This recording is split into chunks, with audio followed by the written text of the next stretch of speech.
लें जी, इंतज़ार की घड़ियां हुई ख़त्म। जैसा कि आपसे कहा था कि हमारे चैनल पे सबसे पहले आपको अवतार the last Airbender new season देखने को मिलेगा, तो आज हम आपके लिए उसका पहला एपिसोड लेके आए हैं। शाबाश बेटा, बहुत बढ़िया। अभी नेटफ्लिक्स की पॉलिसीज को भी ध्यान में रखना है ताकि हमारा चैनल सेव रहे और हम अपनी यूट्यूब फैमिली को भी एंटरटेन कर सकें। तो चलें बिना देर किए न्यू एक्शन सीरीज को स्टार्ट करते हैं। अभी मजा आएगा ना भिड़ो।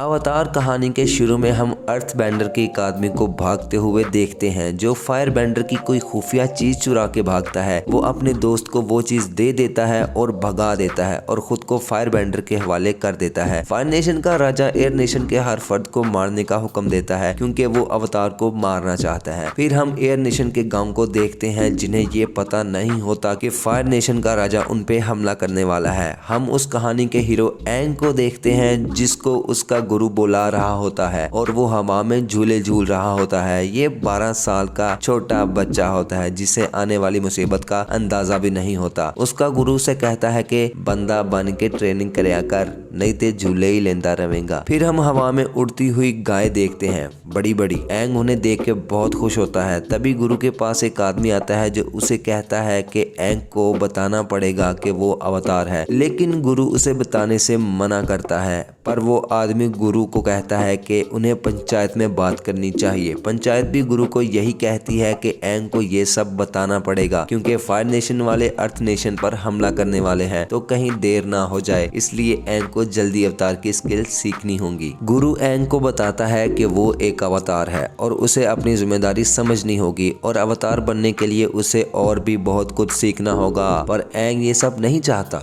क्योंकि वो बच्चों की तरह खेलना चाहता है। एंग रात को उठ के स्नो बैग से बातें करता है और उसके साथ आसमानों की सैर करने चला जाता है। तभी वहाँ फौरन फायर नेशन वाले आ जाते हैं जो एयरबेंडर के पूरे गांव को खत्म कर देते हैं सिवाय एंग के। एंग और स्नो बैग समंदर के एक खतरनाक तूफान में फंस जाते हैं। तभी हम एंग को अवतार के रूप में देखते हैं। फिर हम कटारा को देखते हैं जो अपने कबीले की एक लास्ट वाटर बेंडर होती है, लेकिन वाटर बेंडिंग वो अभी करने की कोशिश कर रही होती है। फिर हम कटारा के भाई सोका को देखते हैं जो वुल्फ केव गांव की अपने बाप के जाने के बाद हिफाजत कर रहा है। सोका और कटारा मछली पकड़ने जाते हैं, तभी पानी का बहाव तेज हो जाता है जिससे वो बर्फ के टीले से टकराते हैं, लेकिन वो दोनों बच जाते हैं मगर उनकी कश्ती उनसे दूर हो जाती है। उसी लम्हे हम एंग को वहां देखते हैं जो एक बर्फ के बड़े बाउल से अवतार के रूप में निकलता है, जिसकी वजह से फायर नेशन के छोटे राजा जोको को अवतार के बारे में पता चल जाता है, जो 3 साल से अवतार को ढूंढ रहा होता है क्योंकि उसके बाप ने उससे एक शर्त रखी है कि अगर वो अवतार को पकड़ के लाएगा तो उसे राजा बनाया जाएगा। सोका और कटारा एंग को लेके अपने गांव जाते हैं। कटारा की दादी को पता चल जाता है कि ये एक एयरबेंडर है और यही अवतार है। आगे हम देखते हैं कि एंग को होश आ जाता है और वो बाहर बच्चों को खेलते हुए देखता है। तभी वो अपने फ्रेंड स्काई बाइसन मतलब गाय जो बड़ी गाय है उसको बुलाता है। एंग को पता चलता है कि वो 100 सालों से बर्फ में जमा हुआ था। उसके बाद हम फायर नेशन को वहां आते हुए देखते हैं। सोका उनसे लड़ता है लेकिन एंग खुद को उनके हवाले कर देता है। कटारा और सोका आपा को साथ लेकर एंग को बचाने जाते हैं क्योंकि उन्हें एंग को अवतार बनने में मदद करनी है। एंग वहां से भागता है और सोका और कटारा एंग को लेके निकल जाते हैं और जोको मुंह देखता रह जाता है। एंग अपने गांव वापस आता है जो पूरी तरह से बर्बाद हो चुका होता है। वहां वो अपने गुरु की लाश को देख के बहुत दुखी हो जाता है जिससे वो अवतार का रूप ले लेता है। जुको एंग की फोटो बना के बोर्ड पे लगा देता है और उसे पकड़ने का भूत और ज्यादा हो जाता है। आगे की कहानी जानने के लिए हमारे एन सीरीज चैनल को सब्सक्राइब करना पड़ेगा, तो लाल वाले बटन को दबा के बेल के आइकन को भी प्रेस कर लेना। मिलते हैं नेक्स्ट वीडियो में, अपना ख्याल रखिए, अल्लाह हाफिज।